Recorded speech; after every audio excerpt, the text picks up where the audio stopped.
It makes me cringe.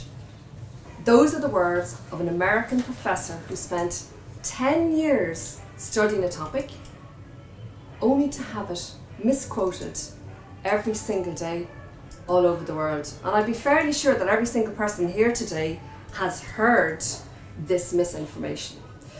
To explain it, I'm going to tell you a story. And this story took place back in 1999 in the Midlands in Ireland. 30 people in a room, and I'm running a workshop with them. And actually it's going fairly well. They're interacting, there's lots of fun, lots of laughter, and lots of learning. Except for one individual. There's always one, isn't there? Sometimes you get two, sometimes you get unlucky and get five. And he's sitting there in the middle. Front row, as close as he can get to me. Arms folded, face folded. And a face that would turn milk sour. And he holds that face the whole time.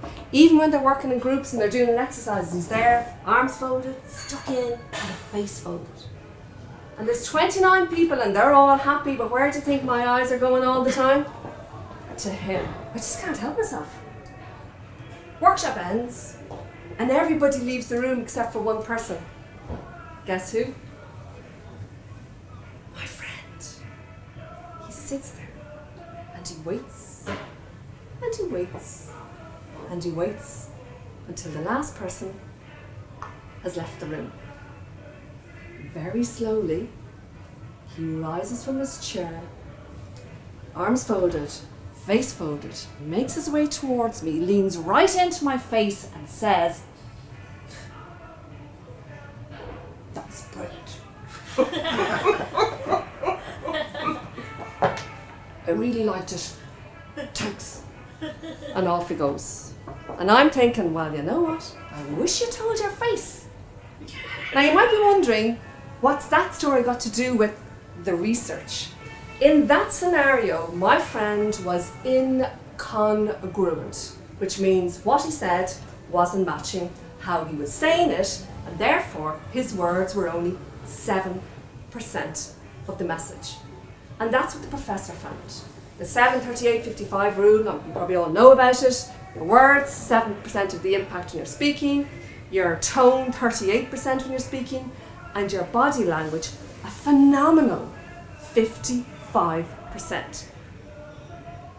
But Albert Mehrabian of UCLA, who did the research, stated very specifically that those figures are only true when you're incongruent.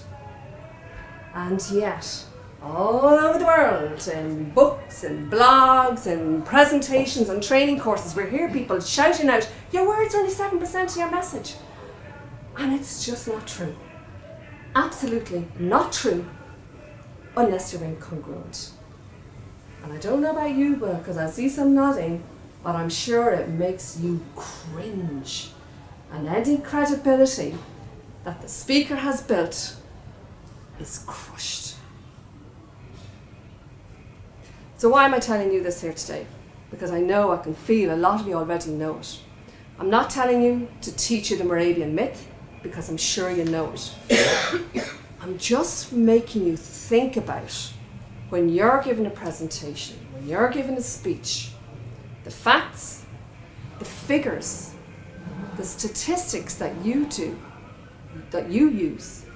Have you done your research on the research? Because when you do your research on the research, what's going to happen to your cringeability? It's going to be crushed. And even better, what happens to your credibility? It is absolutely, categorically, 100% created. Thank you. Good one.